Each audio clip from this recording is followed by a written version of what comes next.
Hello and welcome to the Consistency Project podcast. My name is Patrick Cummings. As always, I'm here with E.C. Sinkowski. Every week on the show, we aim to simplify the science of nutrition, health, and fitness, cutting through the noise to focus on the principles and practices that will help you perform better, feel better, and live better. Thank you so much for tuning into the show. Hello, E.C. How are you? Hi, Patrick. I'm wonderful. Good. Good to see you again. We are this week going to talk about, wait for it, protein. Protein. We are continuing. The 2024 is the year of protein. We've got a new study on protein intake and resistance training for postmenopausal women that challenges the common belief that aging women need extremely high protein intake. We're going to explore why resistance training matters more than protein levels, what this means for general recommendations, and how these findings apply to different fitness levels. Ready?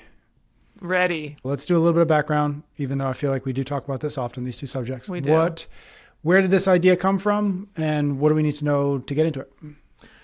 We do talk about this often, but a new study came out in October that was on resistance training and protein intake, obviously in menopausal women. And I sent it out in kind of one of those weekly blasts I do, my newsletter. And I got a good amount of follow-up questions from it. And I think it was kind of because the study results are a little bit shocking, if you will. Shocking, especially if you follow a lot of the dogma or the mainstream obsession about protein, which I know I rail a lot against, but I thought because this was such a strike zone in terms of our audience, but also, clients that I have, that I thought, well, okay, let's go ahead and take this, do a little bit more of a deep dive besides an email, and also address some of the follow-up questions. Right, because you did get a bunch of questions. So we're going to try to address some of those questions in a bit here. But first, as we like to do, can you talk a little bit about the study, what makes it quote unquote shocking? Why did this kind of bubble up and be worth first an email and now a whole episode? Yeah, so this study they wanted to look at the effects of resistance training and protein intake on body composition and strength for women, and of course, postmenopausal women. And that's where we generally see a greater decline in muscle mass. And it's really this group that are targeted in, I would say, more of the mainstream fitness nutrition space, that they, quote, need this 1 gram per pound level of protein that we've talked about before.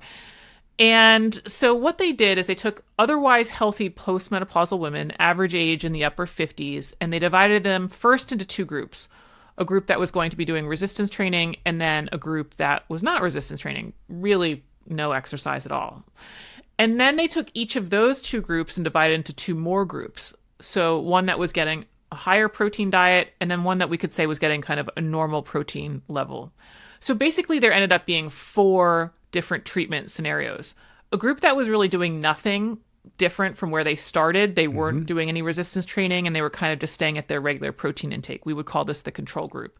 Then there was a group not doing resistance training, but eating a higher level of protein. The third group was doing resistance training, but eating a regular amount of protein. And then the fourth group was doing resistance training and the higher amount of protein. So I got a follow-up question about the control group. To reiterate, the control group was kind of, again, just doing nothing. That's how you want to think about it in your mind. They kept eating their normal level of protein, and they were not adding in the resistance training program. And then the other groups were either adding protein, resistance training, or both. And then they went ahead and they measured body composition by looking at muscle mass, of course, fat mass, overall weight, as well as performance tests like grip strength, back squat, and deadlift, which I thought were cool because I actually like to see the performance numbers, not just, let's say, muscle contraction or something like that. And yeah, just to kind of highlight really quickly the resistance training program, it was 3 times a week, and they did, of course, back squat and deadlift. They did a couple other exercises like carries, weighted carries, and lat pull down and lateral raises. Basically, they were trying to progress the women in weight, and they were also doing kind of lower rep schemes. So it was definitely trying to get a higher level of strength than, let's say, hypertrophy or endurance. And then for those protein intakes, I said sort of normal level of protein and higher. Okay, what are those in terms of absolute numbers? The normal protein intake was right around the recommended dietary allowance, the RDA, at 0.8 grams per kilogram, which is 0.4 grams per pound. So the women in the normal protein intake group were really on average eating about 60 grams of protein a day. And then when we look at the group that was eating the higher level of protein intake, guess what? It was not 1 gram per pound, which everyone kind of expects when they hear high. It was 1.7 grams per kilogram, which translates to 0.77 grams per pound, so slightly higher than just my zero point 0.7 grams per pound. And what that translated to is that most women in those groups were averaging about 120 grams of protein a day, so about double, obviously. Okay, so give us a high-level sense of what did this study find? Yeah, they found that the training groups improved skeletal muscle mass and decreased body fat. That's what dictated where those changes occurred, not what their protein intake was. So the group that was training with the 0.4 grams per pound level, as well as the 0.77 grams per pound level, had the same amount of muscle mass additions, same amount of fat loss. So, and both of them also improved in their performance, which is not a surprise. But the whole point there is like the higher protein group did not get way more muscle mass, did not get a lot more fat loss. Now, interestingly enough, the high protein group without resistance training, so the people just eating more protein, sitting around on their couch, they did improve their strength levels in terms of their back squat and their deadlift, which is a little bit curious because they weren't doing the resistance training programs. Like, I don't know why the heck that happened, but oh well. But they did not improve their body composition. So their muscle mass and their fat mass was the same. And so, yeah, it's cool that they were able to lift more in the back squat and deadlift, but we all know that most people click on the title, increasing muscle mass and decreasing body fat. They actually want those aesthetic changes in addition to performance changes. And where did that occur? That occurred in the training groups, and it didn't matter if they were at the lower level of protein or the higher level of protein. And, you know, this is one study. We bring up studies a lot, obviously. I just want to really hammer that there's no one study that makes me totally change my mind and be like, oh my gosh, I now am only recommending, 0.4 grams per pound. I am not. I am still recommending my 0.7 grams per pound. It's just, to me, this was another kind of line of evidence to add to the ever-growing pile of like, hey, why is there this accepted dogma that people need 1 gram per pound, especially women and especially as they age? It's another one that's saying, no, you don't. Super interesting. Okay, so I think this is a good spot. You got a bunch of good questions. I think we wanted to answer some of them. So let's start chipping away at some of the questions. This first one's from Tina. She asked, is the 0.7 gram target really better than the 0.4 grams of protein target? I exercise regularly, but I'm not a CrossFit athlete and have never been to a CrossFit gym. My workout routine consists of street parking WODs at least twice a week and endurance WODs 2 to 3 times a week. Yeah, a few points on this. Of course, I couldn't answer succinctly. I have to go through large, big picture concepts. I do this really so people understand the concepts and you can answer your own questions. I think people look for these really specific answers, but then get kind of lost in all that. So bear with me, Tina. Here we go. Again, we have to remember that my 0.7 grams per pound level that I recommend is not from one study. So yeah, I thought this study was really interesting. And yeah, I talked about it in an email, but it's not what all of a sudden I'm like, okay, now everybody needs to be 0.4 grams per pound. That's not it at all. In fact, my 800 gram number, yeah, that number came from a specific study, but it really then kind of evolved into the 800 gram challenge by looking at other recommendations and looking at the nutritional composition and also looking at sustainability and my experience with it. All of that to say is like, I have a lot of reasons why I really like the 0.7 grams per pound, and I'm going to continue to recommend that. So if your goal is to increase muscle mass, that would be one reason that I would push you towards the 0.7 grams per pound number. Now, it does beg the question of, okay, well, why on earth then did these people see improvements on a much lower number? You have to remember that they were a more sedentary population. One of the requirements to be part of the study was that they couldn't have been doing exercise for more than 1 day a week for at least the last 3 months. So this is going to be a pretty raw, pretty newbie group to resistance training. And basically, this type of population will see gains almost in spite of any nutrition that they do, because they're just going to be so new to resistance training. So you could really think about it as the more experience you have with resistance training and the more muscle mass that you want from where you are now, the more you're going to have to be closer to 0.7 grams per pound. And as newbies, they just don't have that much muscle, so low protein is still going to be adequate enough. And as they grow in experience and as they get more muscle mass, then we're going to have to up the protein. Now, if you like your current level of muscle and you're currently eating less than 0.7 grams per pound, then you can also stay where you are. I do also want to mention that even if people are fine with their level of muscle mass and eating less than 0.7 grams per pound, sometimes why I encourage people to go up to 0.7 grams per pound is because protein can help with satiety, which is actually in a relatively recent podcast that we did, right? So this is another great example of why there are so many different factors that come into play when we're really developing a personalized nutrition plan, that as much as we all love muscle mass, well, I think most everybody loves muscle mass, we also want to think about other factors like satiety. And so that might be another reason to increase protein. So all in all, zero point 0.7 grams per pound is, I think, a great place for people if they want to add muscle mass, even if they aren't at the competitive or advanced athlete level. Can also help with satiety, especially for people who are interested in weight loss or just weight control, i.e. maintaining where they are. But if you don't need those things, you can be lower, which inevitably brings up the question, okay, well, how much lower? Shrug. There's going to be a range of acceptable values, just like there's a range in every biological trait. And so this is why you have to be guided by your results. There's no number that I can just sort of spout off on a podcast that I can guarantee is going to be the perfect number for everyone. I think 0.7 is a great place to be. But ultimately, the beauty of this is you get to implement a number. Of course, do it consistently for a long enough period of time, few months, so that you can really see the effect of that protein level to then decide, okay, do I need more, less, or stay where I am? Okay, next question, or another question. This one's from Amy, who asked, so a group did resistance training without changing their protein intake. Is that correct? It seems the message is to get adequate protein, but not obsess over the 1 gram per pound target, like my sister, who's aiming for body physique pro status. Also, will resistance training 3 times a week help improve my body composition and reduce body fat? Yeah, I think we kind of hammered that first part of the question in that, yeah, the women in this study saw muscle mass gains only eating 60 grams of protein a day. Again, we have to remember they were very new to resistance training, and the more advanced you are, the more you're going to be up at this 0.7, which for a lot of women is going to be kind of in the 100 to 120 grams of protein a day. But way too many women are targeting 1 gram per pound, thinking they're in the body physique pro status level, when really they don't need to be quite at that protein level.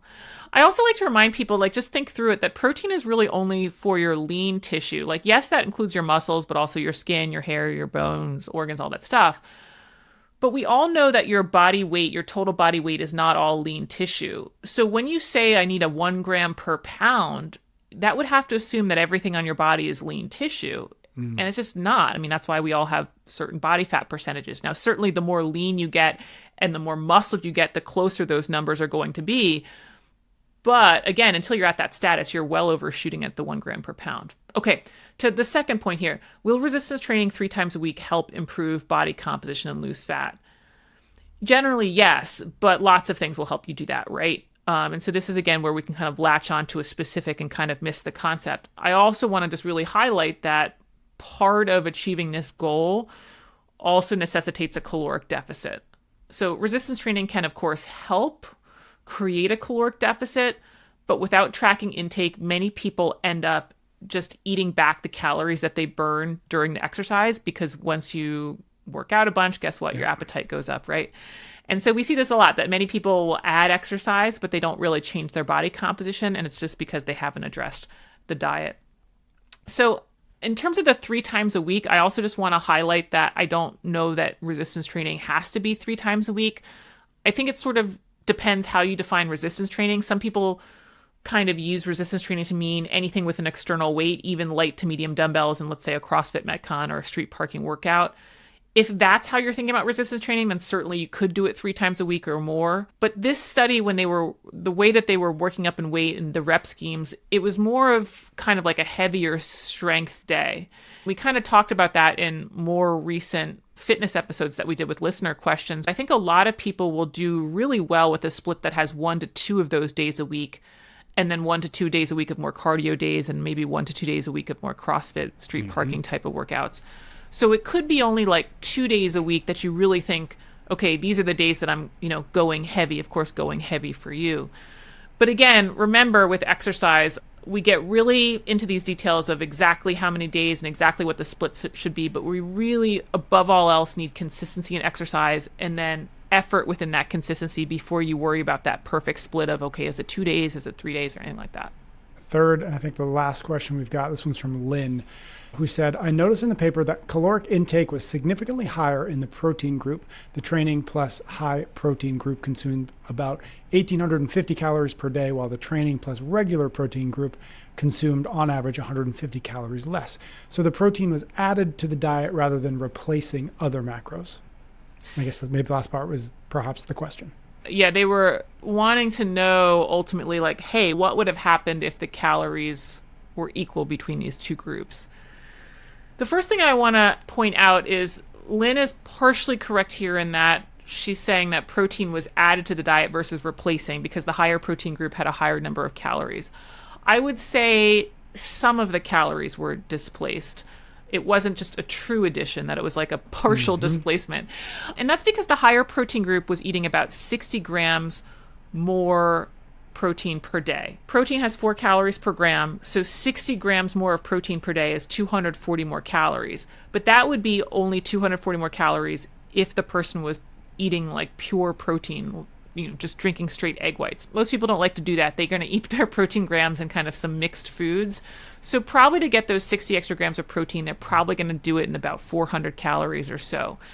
And so the fact that this one group was only 150 calories higher instead of, let's say, 400 calories higher means that there was some displacement. But I do think it was a really astute observation from Lynn that she noticed that they did not have equal calories between these two groups. Thinking through what would have happened, I'm not really sure that it would matter too much.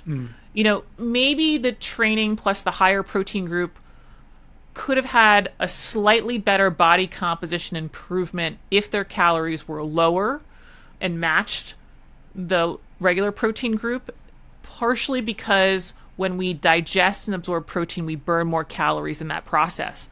So when the protein amount is a higher relative amount of the total calories in the diet, that perhaps you're going to be burning more calories to eat that protein.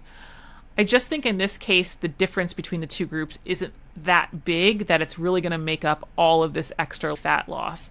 And it would really be in a fat loss change that I would potentially expect some difference, although it's questionable how significant it would be.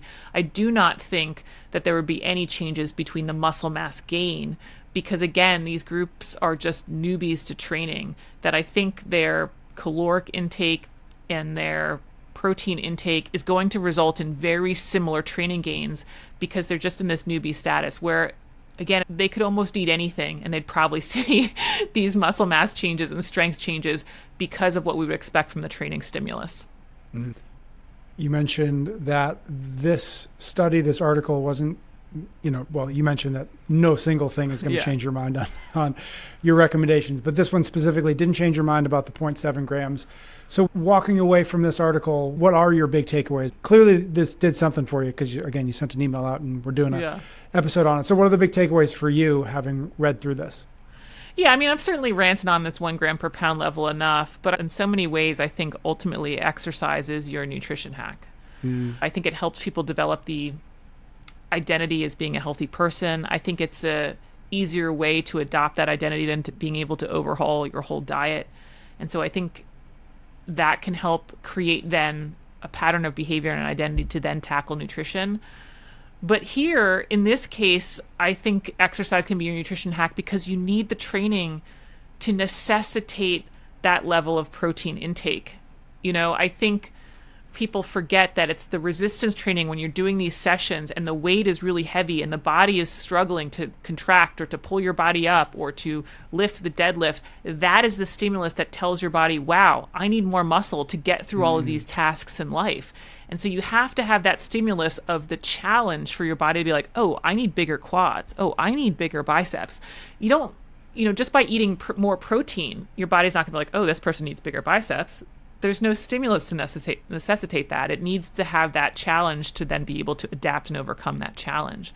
And so, it's like really getting people to refocus on whether or not the training stimulus is there before getting really worried about this protein intake. You can eat all the chicken you want. If the pull-ups aren't there, we're not going to need the chicken, right?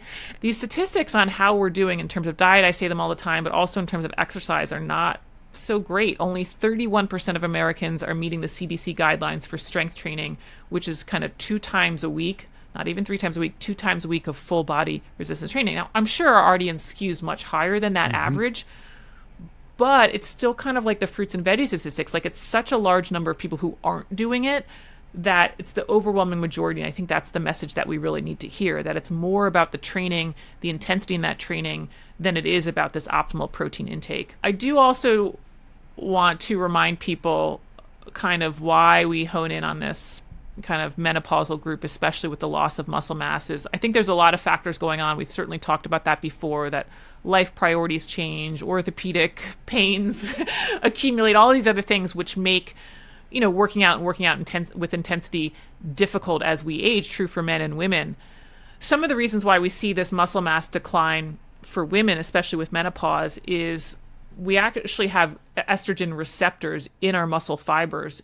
And that's some of the reason that will help muscles grow, is estrogen will kind of signal, hey, we need more muscle growth. And so if we have a decline in estrogen, we don't have that signal. Now, a lot of times when people hear stuff like that, they're like, oh, well, that means I can't grow muscle at all. And that's not true either. It's just it won't happen to the degree that when you're 25 or 35, but all the more reason why you need to have resistance training and why you need to do it with intent or intensity to be able to stimulate that muscle mass growth that we want. And just a quick shout out. I really like this account. I know I've mentioned it before on the podcast, but if anybody needs kind of a shot of inspiration, especially women, menopausal women, check out Train with Joan. She started weightlifting in her 70s and drastically changed her body composition. Very fit, I would say very lean, especially for her age, incredibly mobile athlete and strong athlete, and just shows you that, okay, yeah, we can't put on muscle mass in our 50s as we could when we're 25, but all is not lost. You just need the right stimulus there for it. And it's more about the training than it is about the protein intake. Interesting. I think the only follow-up question I have after all that and the Train with Joan is an interesting segue into it, which is, it strikes me as the hardest part, from your perspective as somebody who is out there trying to get people to understand these things and to take the actions necessary to get healthier. And again, to your point, probably not the audience to this podcast. They definitely skew. But generally speaking, it strikes me as a really, pun intended, heavy lift to get somebody in there, and not just women, but maybe perhaps specifically women, in their 40s, 50s, and 60s to do two things that almost their entire life they've tried to avoid, which is lifting heavy weights and eating more protein. And it just strikes me as like, oh man, that's got to be such a challenge to get people to understand the reasons why those two things are necessary and valuable after so long, them not being told that. Yeah, and I think that's a lot of the reason why people feel like everything needs to change when I get older. Yeah. Where I think for people who had the opportunity to participate in something like CrossFit or any type of resistance training when they were younger, it's just sort of like, oh, I continue. Now, I don't continue to have the same level of fitness per se at 55 that I did when I'm 35, but it's not this drastic change. Where certainly starting to lift in your 40s is a drastic change from not doing it for the last 20 years. Yeah. Yep. Yeah, for sure. Okay. Thank you, EC. Thanks for the folks who did send in those questions. They helped us obviously get into this episode and get even deeper into the study. So thank you to you. What's the best way to receive these magical emails that you occasionally send out, but almost every week? Yeah, I try. Not always. OptimizeMeNutrition.com/email. And when you click reply to any email I send out, your questions go in the magical queue, which there is a system, but it's not a perfect system. Well, we love it nonetheless. So thank you for the work you do with them. Do make sure, folks out there, if you are not yet subscribed wherever you are listening to this or watching it, please do so you don't miss another episode. EC and I will be back next week for a brand new episode of the Consistency Project podcast.